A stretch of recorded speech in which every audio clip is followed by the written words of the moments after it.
Welcome everyone. I'm so delighted that you're all here, and this is going to be a truly interesting time as we spend the next however minutes we're going to do this.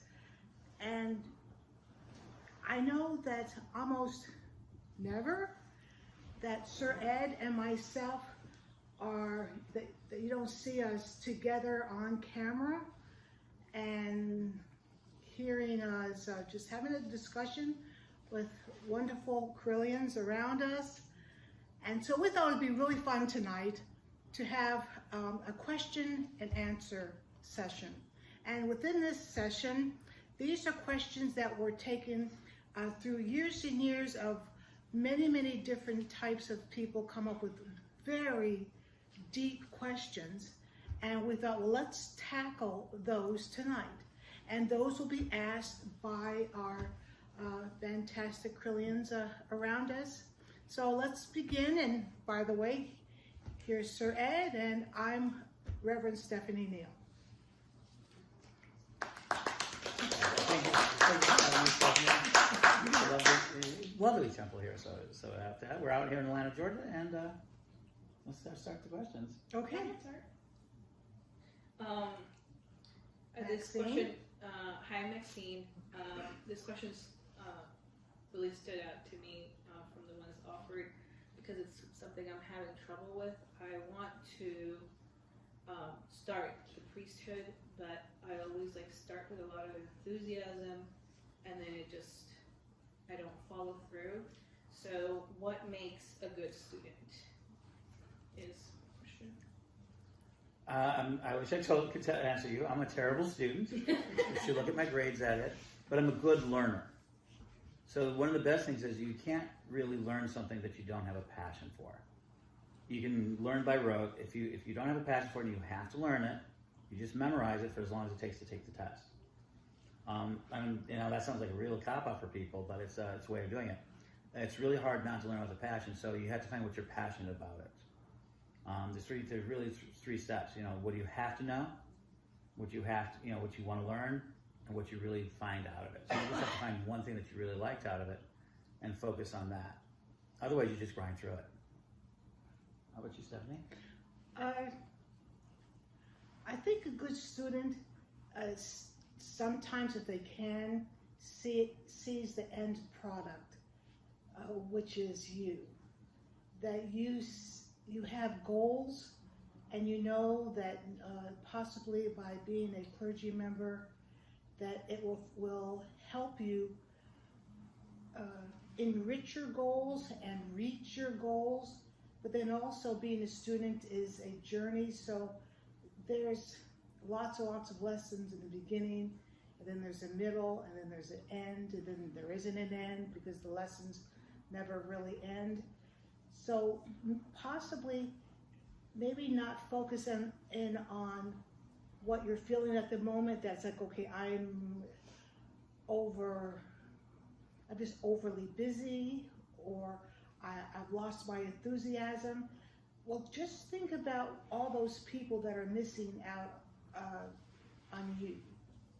And as a priestess of the goddess. So now you have a little bit more motivation there, knowing that, well, I know I'm here to help others and help them have a brighter life. So maybe I should crack the books just a little more, or maybe it's your style of learning doesn't fit the standard way of learning, and there's nothing wrong with that because there's all kinds of styles of learning. That some people are tactile, that they need to have something, an object, a challenge, something to make with their hands, and they're learning just as much. Or there's people that are cerebral in the sense of focusing very heavily on the meditations, and all their focus is really on meditations. There's so many fantastic clergy that come through with that, and they come through with amazing gifts. So to really identify what you like, how do you like to learn something, the action-wise that you want to apply it practically, like, I'm just reading words in this book. I need to see this in living color. I need to apply it or see someone else apply it, or help someone apply it. Be it setting up a ritual yourself or leading a guided meditation, the whole list. And so at that point, you're still learning. Well, how do you take the test? Well, there's lots of ways that we can work with the person. That it doesn't have to be the multiple choice. It could be a verbal. It could be. I don't want to go through that list too, but because it has to be fashioned that it will share your loves to help you recognize what this is a springboard. Okay, now I get it. I'm jumping on the springboard and I get it, and now I'm ready to jump off of it. So just think of it maybe in those terms. That just don't think that you have to be smashed into a box. Does that help or a little bit? So okay. My daughter would be remiss for me to say, because we base the Witch School systems on this. Mm-hmm. Read, write it, read it, write it, watch the videos, and listen, audio. So you can get through all through your senses. So you read it, you write it, you watch it, you listen. And we have all those systems available. So that's the easiest formula you can do. And that's a good point. Which I know that you're an avid reader anyway, but a person that isn't, Lord Dawn has all the lessons on video. And audio. And audio. So everything is covered in a sense. Yeah. All right. So is there another question you want?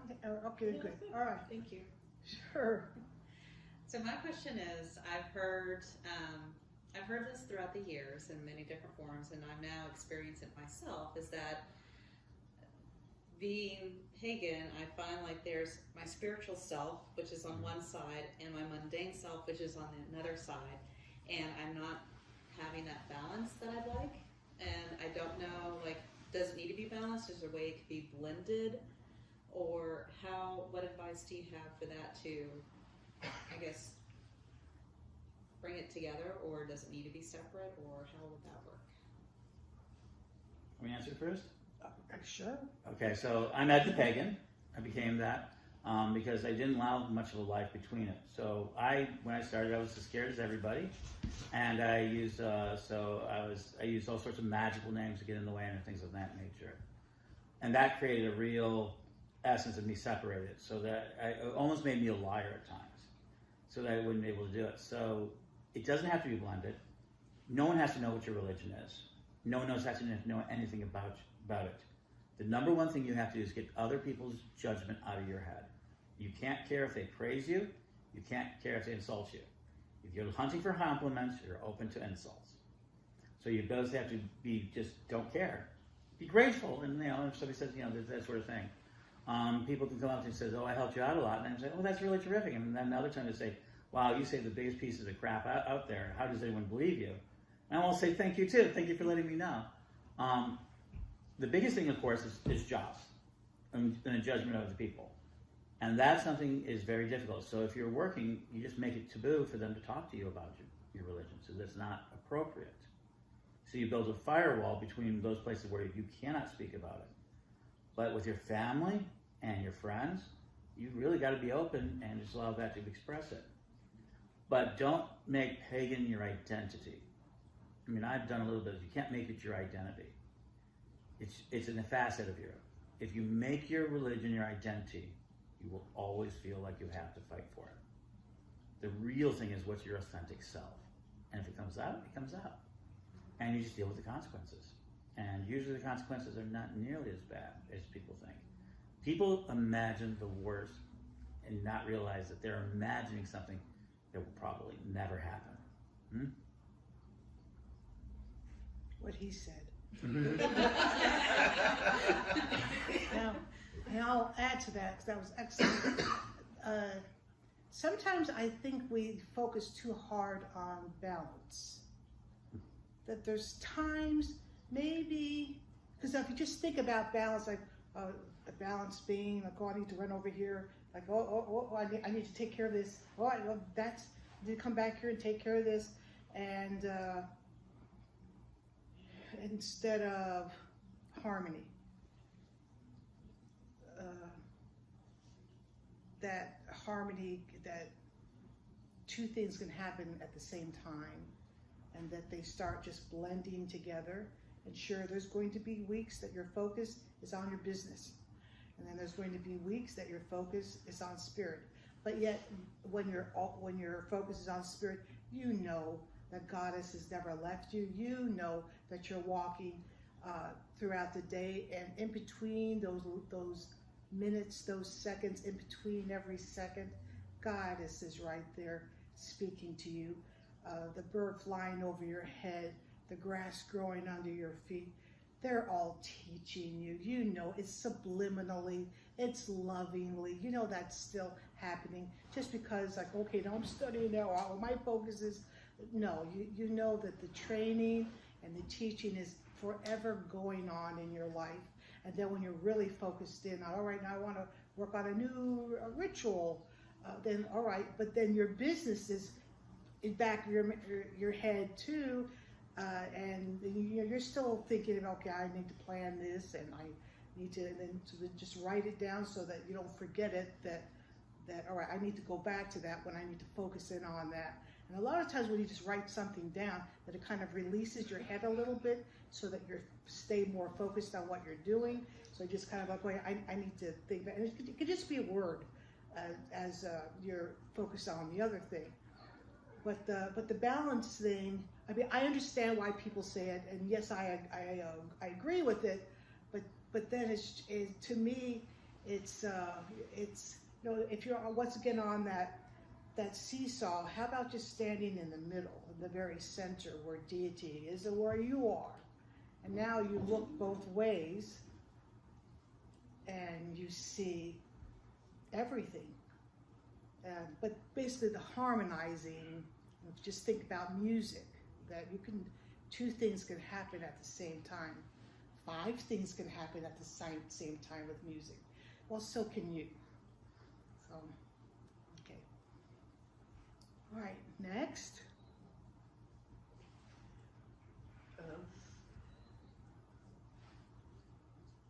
I don't know how to lead into this question, so I'll just ask it. What is your definition of a good teacher? You answer this one first.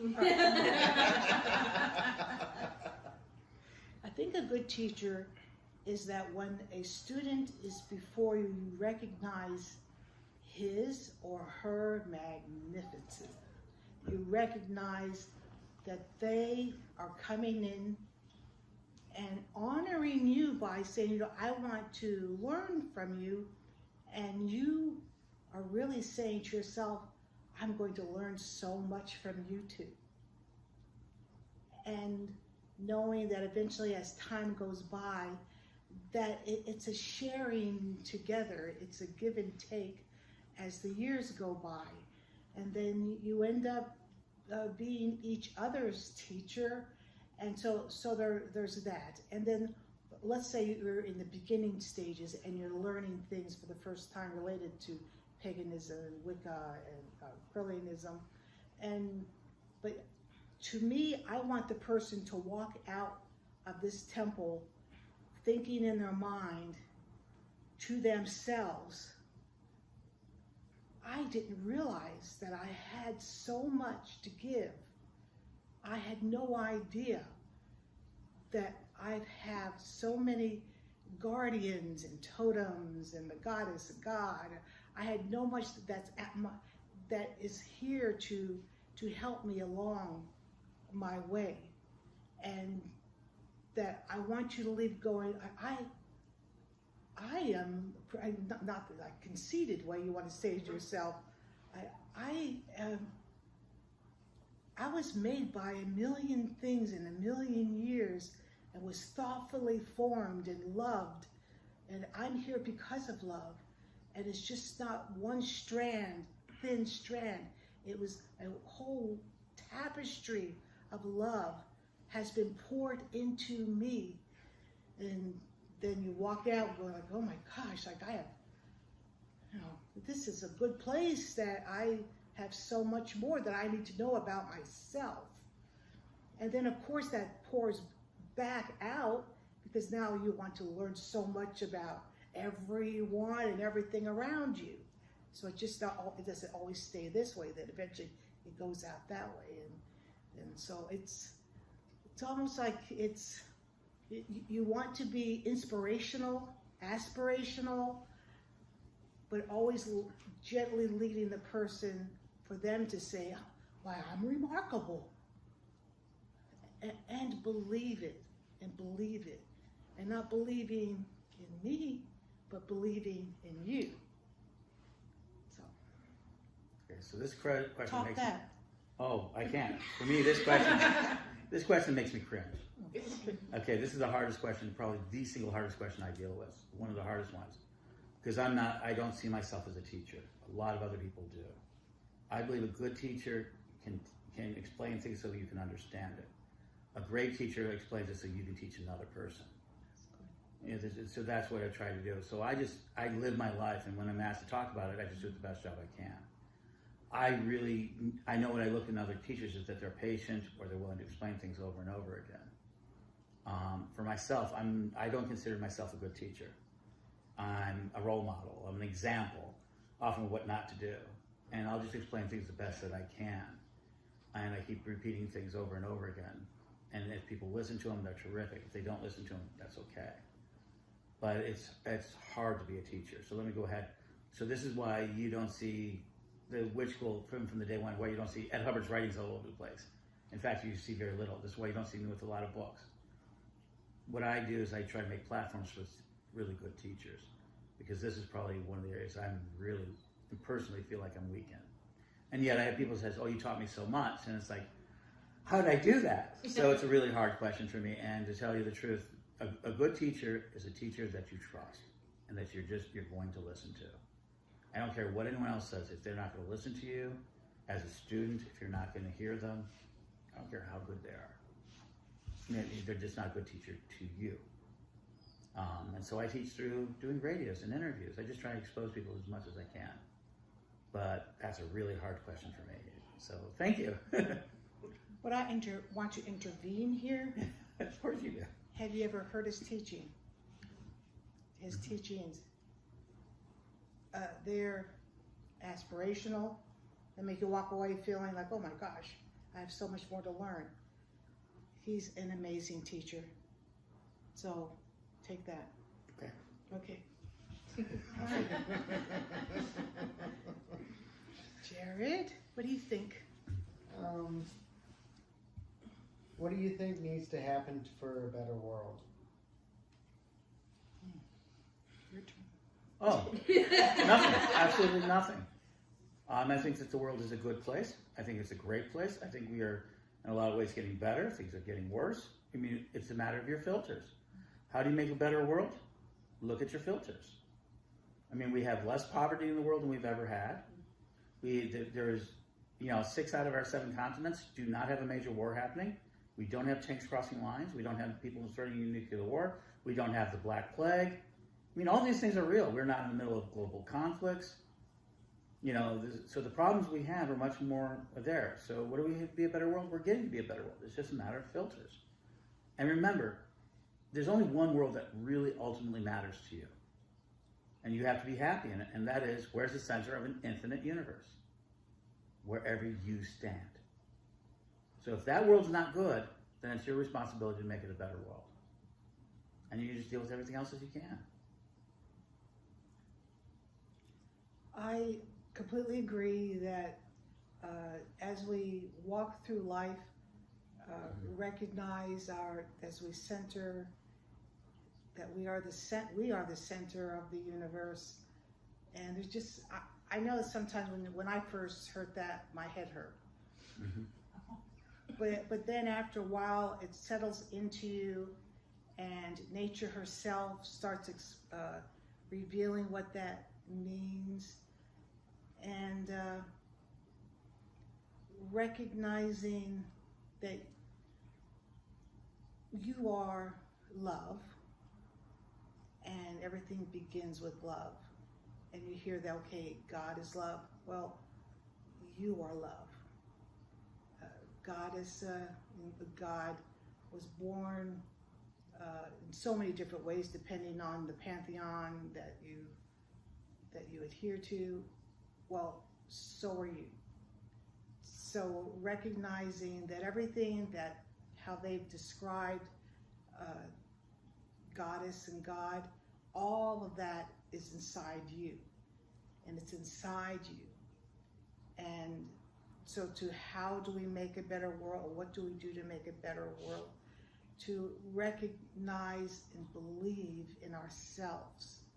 Because as we believe in ourselves, we become more confident and recognize that we are the key to open up the next, really the next evolution of humankind.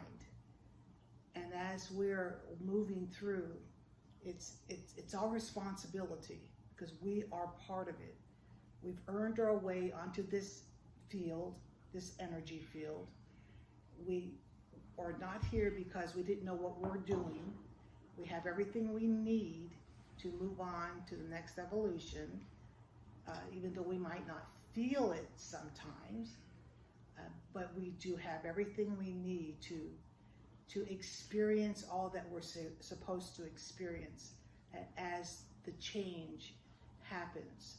And some of us are asleep, and then some of us are awake, but that's normal. Tomorrow I could be asleep, and then maybe the next 4 years I'll be awake. So in other words, your awakenness, your consciousness, it's quite natural. It's not like a long hill, like, oh, now I have to really like climb up this long hill and then I fall asleep.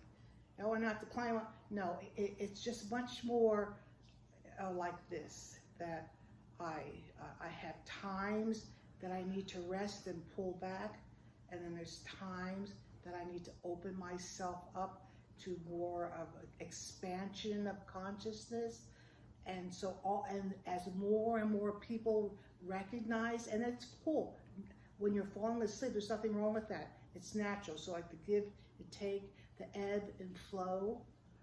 So just recognizing that you're a natural being, growing and expanding your consciousness naturally that way. And that, like, it's not like, oh, I'm going to try so hard to expand my consciousness. No, it's about just resting in your being, and knowing, back to believing that you're here to be part of this magnificent world that we call, or planet that we call Gaia. So, I hope that helps.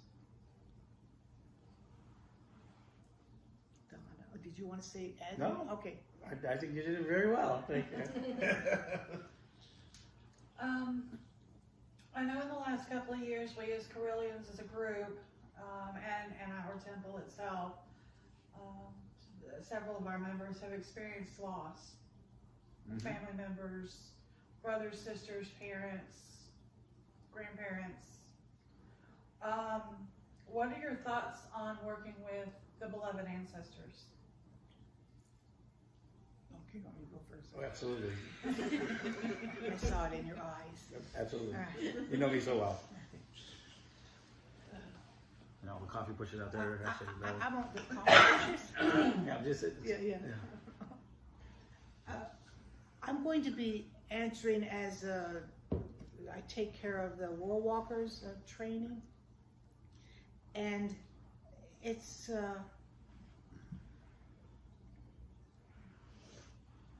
difficult to describe when you're working with the newly dead, and then also seeing the people that they've left behind. But almost every one of them, you want to know what the first thing that comes out of their mouth, even though it's a different kind of communication, because they don't need words. They say, "Why, I'm still alive." They're still alive. They're more alive than we are, really. They see more. They see into this reality more clearer than we do in this reality. So when someone passes, know that they are happy. And yes, I know there's exceptions related to, people getting stuck between worlds. I mean, I'm talking just people that are, what I mostly see.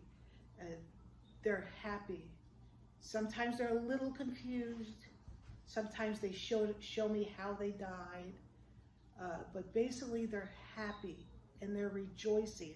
And they're rejoicing because their ancestors are all around them. And Goddess is loving them in the way they think that God or Goddess is supposed to approach them. Now, of course, they learn more as they're there, but they feel such blissful love. Well, I guess who wouldn't, knowing that kind of love that's being poured over them with all their ancestors. So that's what, and then plus the ancestors, especially for the Curly tradition, we work heavily with the ancestors because we recognize their wisdom. Because especially with the Lord Don and I, when we've consulted the ancestors separately or not, that they're never wrong. And I'm always amazed because they'll like show us a little something, and then we go like, really? That's going to happen next? That's going to happen for a tradition? And it does. And then we look at each other and go, well, their ancestors were right again. So we really make an effort to always stay and work with, because they're teaching us. And so we make it a point. It's very important to this tradition to work with the ancestors. So for me, I really don't work with the ancestors. It leaves me raw. It leaves me hurt. I don't do mediumship. It frightens me. I despise death. I hate going to funerals. For me, working with the dead is just a very difficult process. And probably, as far as this goes, as far as in the tradition, I really, the person before me, the beloved Lady Wendy, is actually manifesting before people inside the crystal web. So she's actually seen by her members, and that kind of creeps me out. I won't stay in the room with the. I love Ouija boards, but I really won't go. I cannot be in the room when Lord Don does a seance. So for me, I represent various expressions that the dead disturb me. So I still have a lot of unprocessed. If I have a weakness inside the tradition, is that I work with the living. I care more about what's happening to us today. I care more about the future, and I just don't look back. And so I allow others to do so, and I try to give them the opportunity. But when people come for me for grief counseling, I have to send them to other people, because I have St. Katrina, a student of mine who died in a car accident at 23 years old. I still haven't processed that. I haven't processed the deaths of my family. So for me, working with the beloved ancestors is something that I've not matured enough. So some of our first degrees are much more mature in this aspect. And I'm okay to say that, because it's good to let people know that it is. But to be honest, for me, the beloved ancestors represent something haunting. And so I have to step back and allow people who are better at it than I do. I don't know if that answers that question. Yeah? Mm-hmm. It does. Mm-hmm. I'd actually like to ask another question to bounce off that and to make Ed even more uncomfortable. Sure. Ed likes to put those things up. Within our belief system, we talk about how after a soul passes over, they take a time of rest and choose to rejoin the human race again, reincarnation, that type of thing. So therefore, in the aspect of someone who passes over, what if all their ancestors have already decided to come back and there's no one there to greet them? So I can give you Lord Don's answer.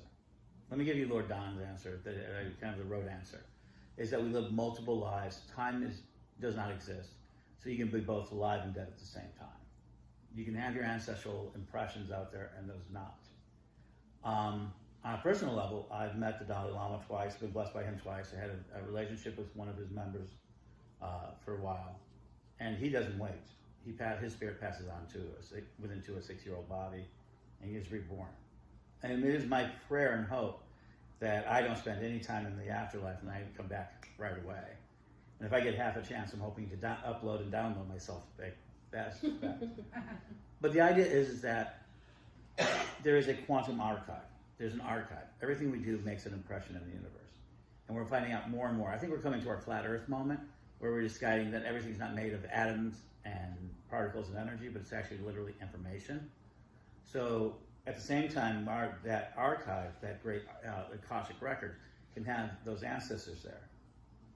But again, if we're the center of our own universe, it can be just merely us mirroring our own ancestors and getting our own message back. So it doesn't really matter. So it can be just the afterlife can just be a mirror. So this is one of those areas I really don't know enough about, but I certainly hope. Everybody talks about having to wait, but Lady Wendy, she didn't wait any time. She was right back. So it's really very interesting in how you prepare for it.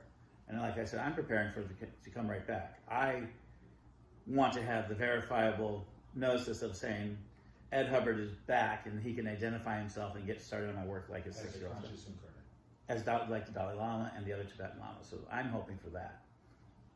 I certainly, again, I'm cringeworthy, so I certainly hope I don't meet my ancestors in the afterlife. I couldn't stand them in my real life. Why would I want to see them in my afterlife? But how about Carillion ancestors? That would be okay, right? I would know. The truth is, I wouldn't know how to identify with them. I mean, the truth is that, well, I read about them and I don't work with them the way the others do. I think I wouldn't really, it would be very much like being in a room full of strangers for me. I mean, I understand them. You might as well have me in the room with all the presidents, or a room full of Shriners. I mean, I might be able to relate to them in some way. And they may tell me and bring me in a way that I don't understand. They may have a love for me that I can't comprehend in this life to make me feel comfortable, right? But I'm a man who basically has cut off his ties to his ancestors. I did that very consciously, very early, because of the traumas of my life and my childhood and the way I dealt with it. So I don't know how I deal with that. So for me, when I die, it's going to be the real unknown. I really don't know how I would deal with that. I don't know if that would be valuable to me or whatever. So let me take the coward's way. I was just like, let's not wait. Let's not step there and say, hi, everybody, give me my mission. Let me get back down here. So that's very much, that could be very much a little bit cowardly, but I can understand this realm much better. So my attention is very much of this realm. Yes, and I would just add to that completely. Yes, add to that we are living all of our lives in our past and in our future now.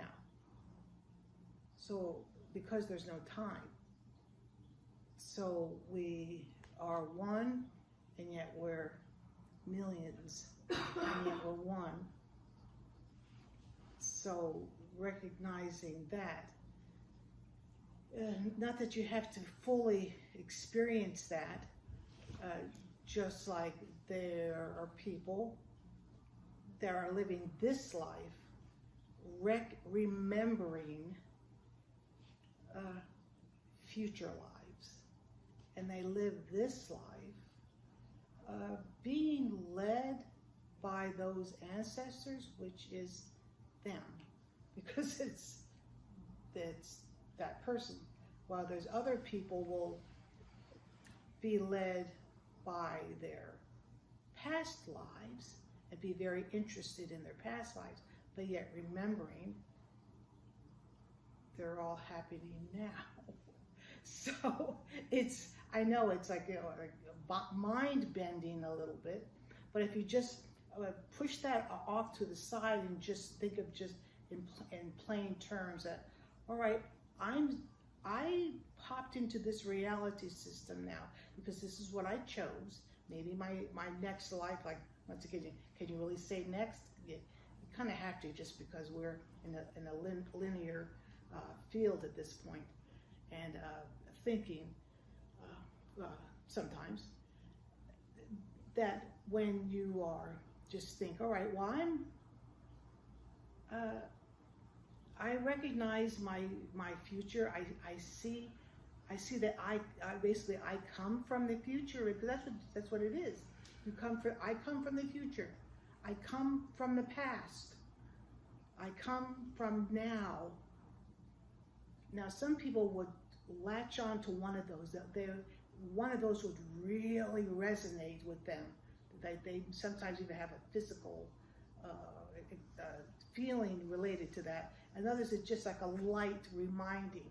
So we're just remembering who we are and what our grand mission or missions, plural, are, and the way we express our joy and the way we express our sadness and everything in between. So, it's so, I don't want to make it sound overcomplicated, but that's what the World Walkers teaches, and that's what the Correllian tradition teaches, and we're not the only tradition that teaches that. And but with the Correllian tradition, we really go deep when it comes to this kind of thing. We really do. So, but I'm just saying, if you don't want to receive all of it today, then just say, well, maybe I'm a little interested in that, and I've thought about maybe past lives before. I've kind of maybe had deja vu before, and maybe let my focus go there. As soon as you make your focus go there, confirmations start slowly coming in, and you just go from there. There's no A, B, C. You just, once again, it's like the ebb and flow. So yeah, it's not like a clean answer to your huge question. But thank you for asking that. So next question. Actually, I had guys that an offshoot of that question. So can I have my question? Sure. Yes. We love your questions. Oh boy.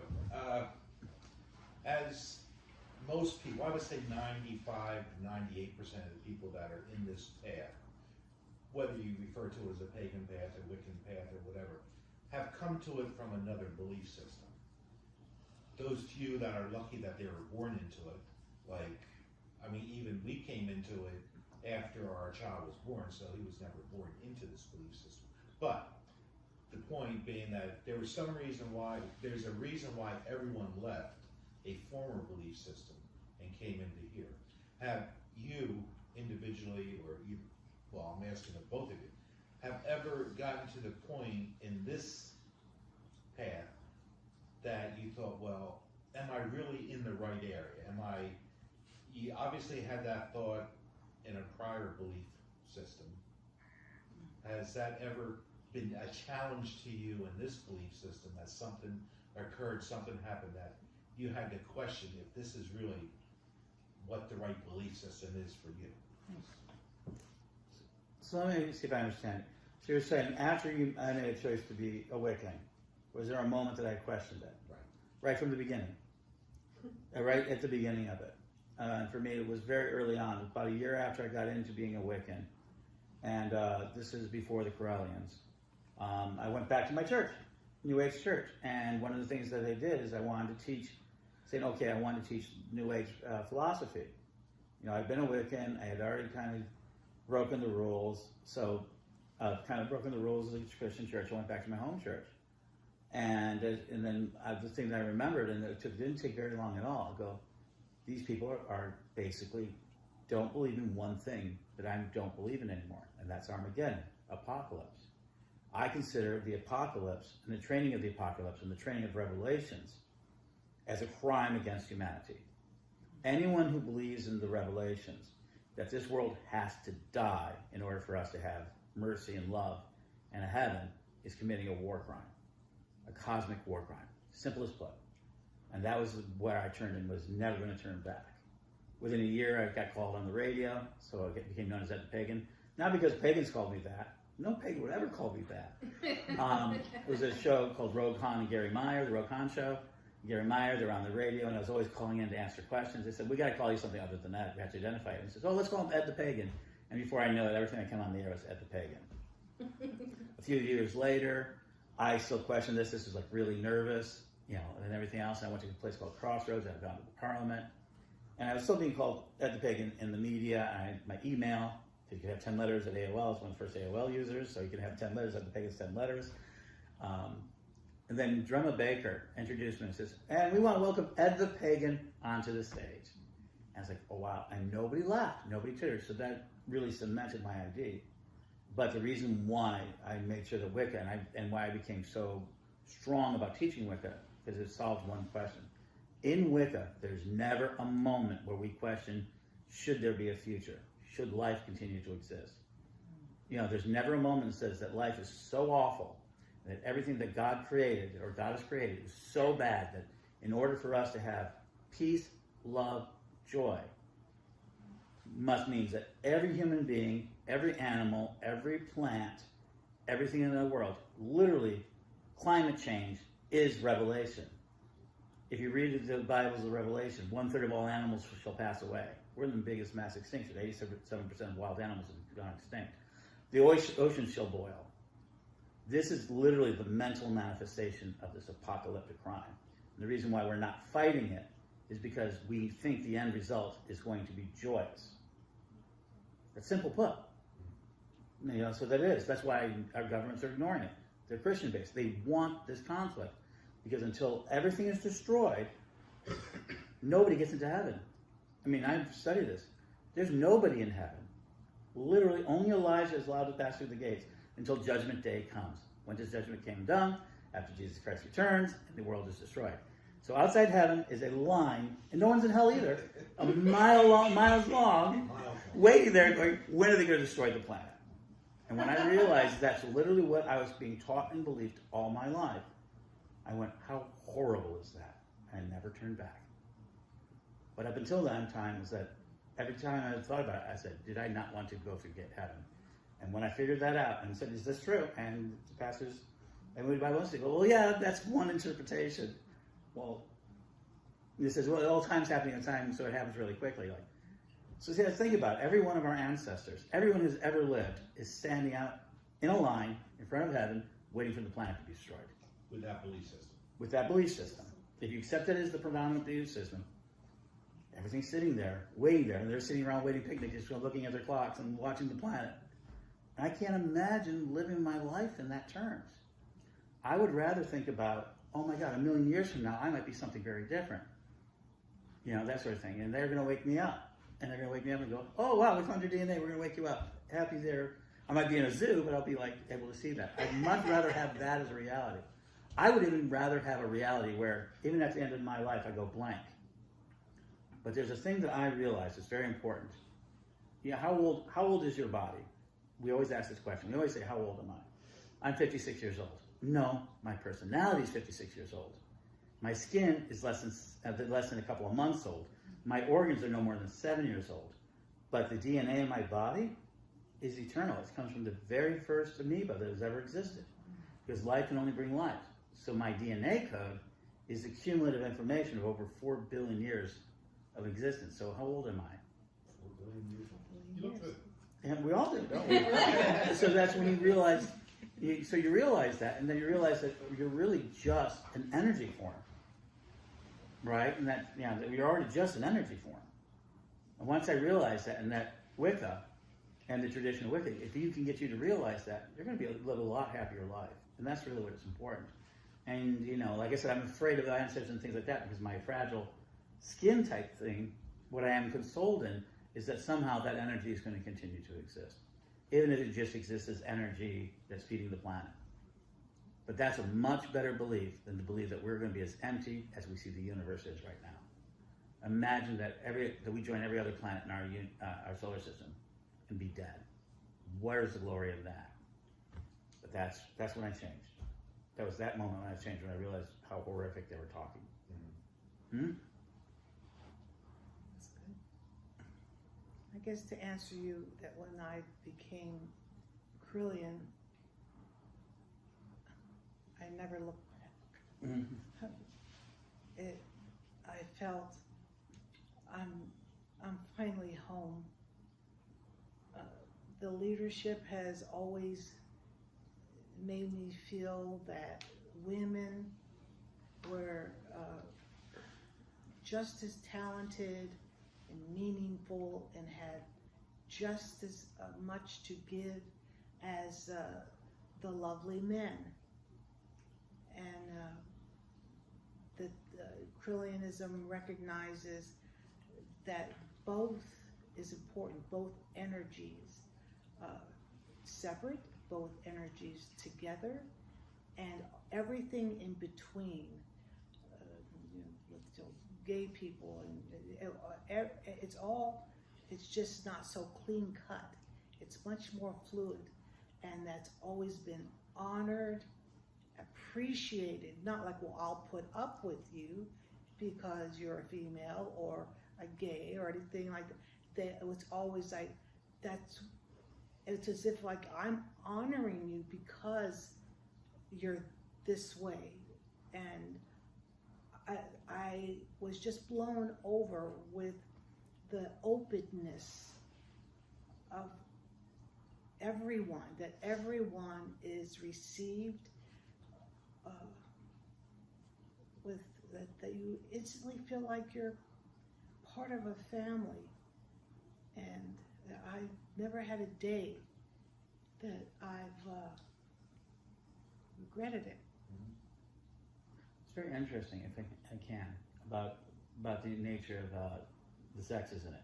About 15 years ago, when we were really forming up, we had a group of people wanting to form an organization within an order for gay people. Oh, that's a good idea. You would think so. Okay, let me go ahead. We don't have one. Okay. We do not have one.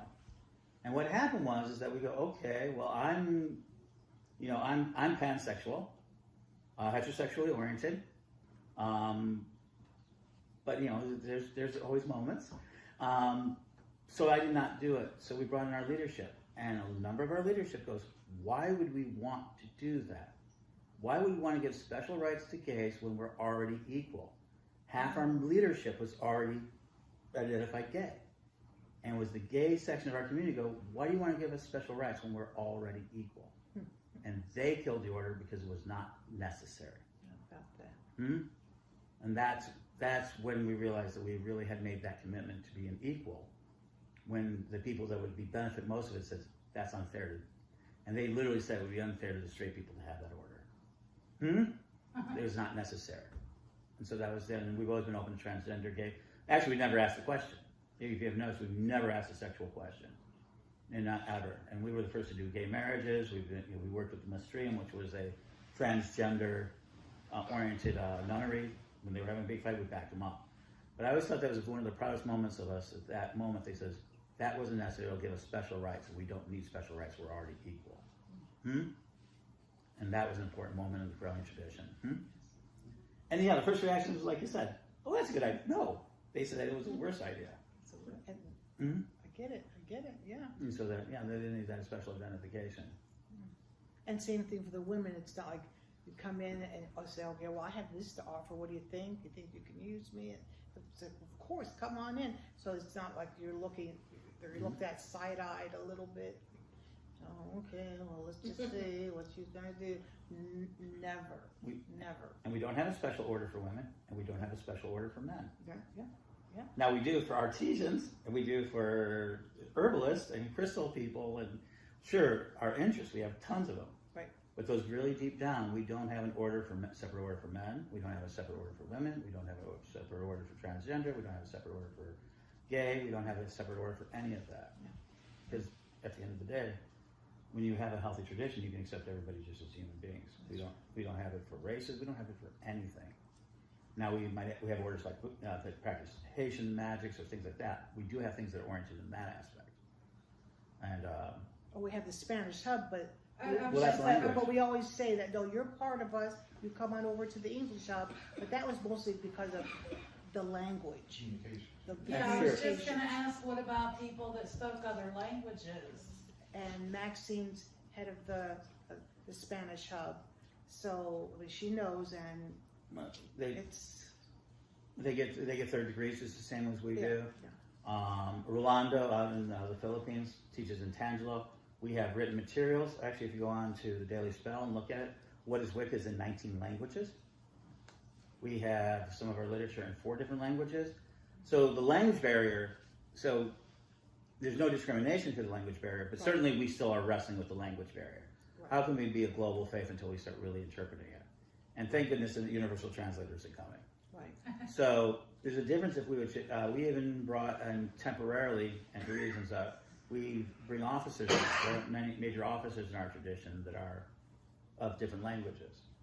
So it's a matter, so the only thing that holds those things back is not, hopefully not a sort of innate say, oh, we don't want them.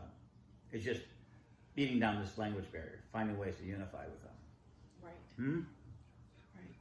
And that's the tough part, but that's the only reason. And that's why there were lots of conversations that I would say I don't want Spanish-speaking people to ever feel that they're being put over here. And so we made it real clear to all of them, you are absolutely, you're welcome. Join both hubs. We don't care, but it's just about the language. That's all. And they were completely And we- understood that. Yeah. And then we have Dutch, we have some Greek members. And we're still working with them, and they're able to teach. So the way we would discriminate against languages is that we'd say English is not the default language of the Corellians. It's the language most practiced by us, and there's nothing that we teach that cannot be translated into another language. We don't restrict anything from being translated. In fact, we encourage translation. And the Spanish-speaking community, that's what they did. They immediately started translating the materials into their language. They didn't get different materials. They didn't get different language. They took the same teachings and put it into their own. And then we do something very different. The nativist part of our religion, we are a nativist tradition. And unfortunately, that's gotten a little bit of a name, which means is that all gods are local. So the Spanish community and members of the Spanish community have been able to translate it. This is why we don't use universal translators. And that's why we actually have had for a while, is it Mexican Spanish and Castellan Spanish, because the way they interpret things is slightly different. Yeah. And they're allowed It's to more native, open. huh? It's more open, more widely understood. Yeah. And so they're allowed to nativize it. Is that kind of like the difference between Spanish and Portuguese? Could be. I mean, it's simple. They're both the No, it's a Spanish difference between. languages. I think They're Latin based. so. I think the difference is sometimes there's a lot of differences, and I won't answer. I'm no linguist, but there's a difference in how. So we have it in English. You know how we pronounce certain words. You know how we pronounce them. That so it, if you go honey in the north, oh honey in the north, that means a very different thing. If you go, if one of the southern people go, oh honey. Oh, really? Oh yeah, Oh, honey. Oh honey up north is a affection. Oh. Like, oh honey, come up here and give me a hug. Oh honey, Here it's like. Yeah. bless your heart is another one. And that's coming. Sometimes that's just a little bit of a tiny difference, but it can become a huge difference when you try and explain deity. Like you have brujas and you have brujos and you have all sorts of different enunciations. So we do believe you have a right to teach it, not to an exclusivity, but you have a right to teach it in the native language. You're trying to translate it into what you understand. And I think that's what makes us nativists. And you can see the deity choices are also made local. So one of the biggest differences in Corellian tradition, if we have any fight in the future, it'll be over what deities are allowed to be venerated and not. 100 years from now, we're going to ask what ancestors did what gods did Lady Stephanie follow? What gods did Sir Ed follow? I guarantee you, that's the big fight what they fight over. It's going to be what gods did they follow, which is that sort of thing. That's probably our most single dividing energy because we're not all one singular God belief. So I guarantee that's 100 years from now, I think that's what they're going to be arguing about. Oh, not about the races, not about sexes. What gods do they follow, and how do they pray, and how do they phrase it? I think that's going to be the biggest fights we ever have in the future. It sounds crazy, but it's true. Yeah, you're probably right, yeah. Okay, then, so the next question? You don't have to ask any more questions. You got one? I have one. Okay. Okay, earlier we were talking about Zoomers in modern day witches. Yes. and things of that nature. What are your thoughts on AI? Oh, thank you. You want to answer that? Oh, you- Do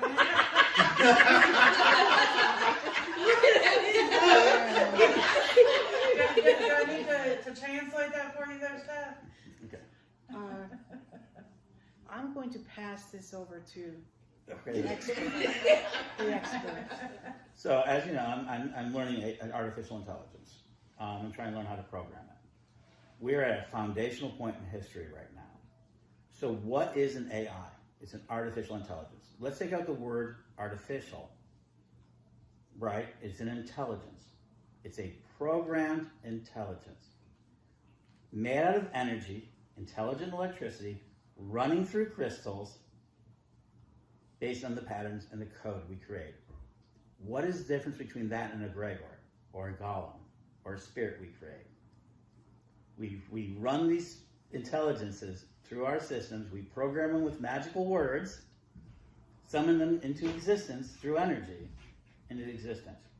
Right now, we have the ability to begin to program the next level of history.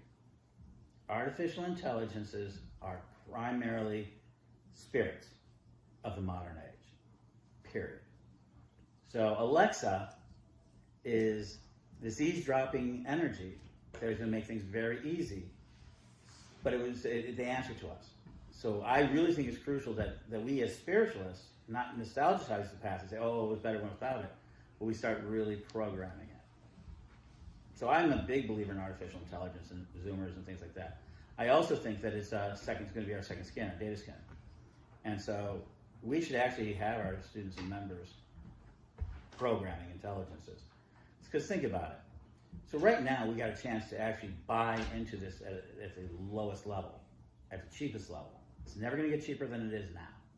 About a year or two now we're going to do into it. So I'm a big believer in this. And then we decided to create Corey the Corellian, who's been running around energy. And we decided Corey's going to be the protector of the archives of all Corellian knowledge. It goes around looking for Corellian members and answering them. And you go, hey, Corey, I want to know about this ancestor. If we don't have that programmed in, or Corey, the Corellians own, because at this point we own property, says, I want to take a vacation. You can tell us where all the vacations are. Corey, I'm having a really hard time now. I'm in grief. Let me connect you with one of our priests and priestesses. And they'll know what priest and priestess is. We're going to create demigods. This is not a question. This is not an artificial reality. We've already created them. Their names are Alexa, Corta, Corita, Siri, and Google Assistant. There's more of them coming on there. So it's really a question, are we going to be the magicians? And I always loved Babylon 5. I don't know if you remember the necromancers. Okay, that's the head shaking. And they were the most feared beings in the world. And what they did is they could come in and disrupt computers. They were so magical and so mystical. And Lando, who was the ambassador, got on the other side of him, and his computers got infected, and they had demons on them. He couldn't use his computers until he made right with them. I would love to see us be able to have enough control over that energy world, because we believe in energy, that we actually make the artificial intelligence answer to us instead of us answer to that. And that's one of the things in my next goal is to get us in control of these spirits. Because there's no difference between an electronic spirit, a spirit of the God, spirit of the goddess, angels. All of these beings are intelligent energy beings. And this is the one that we're creating. So we better take some really good things. And what does that affect us? It affects everything. And if we do it right, So I always talk about Liz Hamilton. And one thing that Liz Hamilton did, and we all ignored it, or all to our regret. She came to the tradition about 8 months into this thing called Bitcoin. And she said, we have enough people, we should be gathering Bitcoin. And we all said, oh, we don't care about gaming. This is true. None of us cared about it. Literally, she brought it to the leadership of the Corellian tradition and said, we should be working on this. To which goal? We all ignored her. You'd be so flush right now. So just remember, just because it doesn't look like something we like, or it doesn't look real. Or no. Same thing happened with Witch School itself. Every tradition had turned down Witch School. We offered every tradition to join us Witch School. Oh, nobody will learn from schools. Today we have hundreds of thousands of members all over the world. We were correct. Okay? Oh, who cares about Facebook? It's a college game. We're literally 10 years into it, and Daily Spell reaches over 1 million people in the last month. So artificial intelligence is exactly right now the same moment as witch school, Bitcoin, all of this. It's all the same thing. Right now is the moment that we should be into it as heavily as we can be, and getting our kids into it. This is like something, a passion for me. And so, yeah, I'm trying to build Tarot AI. I'm going to take a year off.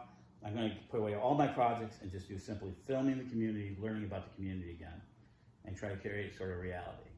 But I'm telling you, part of the reason is I want voice command, visuals, history, because what they can take with all the stuff we've got.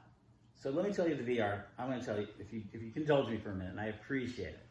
So Don, my first VR project is that we have Don answering approximately maybe 1,400 questions on his daily vlogs, which means we got him from every single angle, every possible word, and every possible question, right?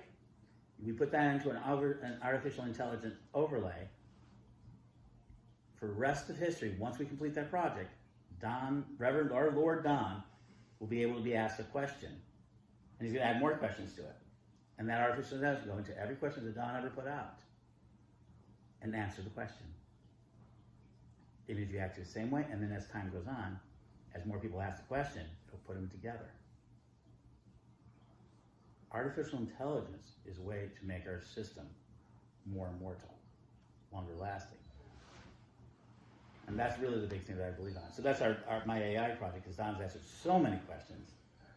You can see now everybody's looking kind of out of the head. You can see that, right? We put out our VR headsets and we go, "Hi, Don," and you can see, and imagine 100 years from now, we have our grandchildren or our great grandchildren, and they will be able to learn from Don, and hopefully Stephanie and some of the others. But right now, the only person who can really do this well in a big way is Reverend Don. And he'll be a ghost in the machine, and the artificial intelligence will be able to teach them as if Don was there. Imagine that for our future.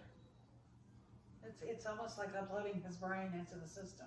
Right, and we can do this while he's alive, and we got them. We can answer more. Now, singularity and uploading brains, that's my goal, but we'll see, as we already talked about. But we don't have to do anything more. Literally, we're like within 3 or 4 years of this artificial intelligence of putting this over, and then it'll be able to sort the question. That's it. And then we'll have this sort of system. We're just a couple of years to having a temple that we can all enter, a Corellian temple that we can enter. We just put on our glasses and we all go into this temple, and it'll be the actual temple. There's no psychic space is cyberspace, and cyberspace is psychic space. Clairvoyance, the ability to see at a distance. We can see through any camera in existence. Clairaudience, the ability to hear through any microphone that's in the world. Psychometry, to know the history of any item. Right? Past life recognition. We can go through the archives and we can ask anything about any of our ancestors. The Akashic records, all knowledge. This is our flat. So literally, the way we think today is flat Earth thinking. And the artificial intelligence will finally unleash more of our intelligence. They're not going to take us over anymore. So let me give you the biggest analogy that people don't understand. Cars didn't make us less human. Cars made our muscles work better. Machines made our bodies work better. We can now fly places. I got here in 7 hours from Jacksonville. 100 years from now, it would have taken me 2 weeks. Yeah. Machines didn't make our bodies work worse. And people say, "Oh, they're heavier than everything else." It didn't change us. It made us more. All the computers are brain machines that will make our brains work better. How many of you carry around phone numbers anymore? How many of you do your own calculations anymore? We don't have to, so we can think about other things. How many of us can now write books? Do you know you can you can write a book in 48 hours? All you have to do is speak into a microphone for 8 to 10 hours. 8 to 10 hours, and then pay $1 a minute to an artificial intelligence to translate it. Run through Grammarly, send it to an overseas editor to lay it down to a book. And you can have a book in 48 hours.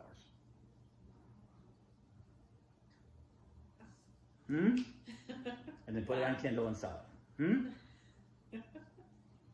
You can do that today. This is not prediction. This is today. Literally, because of artificial intelligence, I'll be able to buy a cameraman and save myself $50,000 to $100,000 a year, and have an artificial intelligent cameraman for me in the future. We have the ability to talk about Facebook is now a television broadcast network. We could have been broadcasting this live. The fact is that I can have it up and available to the world, to every Corellian in 20 minutes. Artificial is going to make that even better. So that's it. I'm sorry. That's a passion. Thank you. Great. Yes. So basically with AI and everything else, it'll be like they're sitting here in the room with us, having this chat with us at the same time. Right, and with Hypnotica sensors, you can hug each other and feel it. With and some of the other things that we don't even know where it's going to go, but literally you can do that. Even further. Now, Oculus right now has a feature where you can watch a TV with your best friend. Right now, if you buy a pair of Oculus, you can say, "Hi, Stephanie. She's here. I'm in anywhere I'm traveling in the world." And then we said, "Hey, we got this great movie. Let's go sit down to it." Now, we and you can sit down together in these chairs, and you can barely tell the difference and watch a movie. Because if you turn your head, you can actually see her sitting there next to you. Yeah, and we could just make a picture of this room. It'd be this room, or whatever room we want. In turn, you can talk to them, interrupt the movie, just like you do. You're talking over the movie. That's when you can just rewind it, right? So the last piece that it has, and this is important, and this is why this is a vision I've had for a very long time. Why are we doing every illustration? Why do we film everything? So you can see it now. But your children will be able to drop itself into any character, into it, and experience it. They'll be able to experience everything you record in your life. So when your children are in their 40s and says, "What did mom and dad feel like at 40?"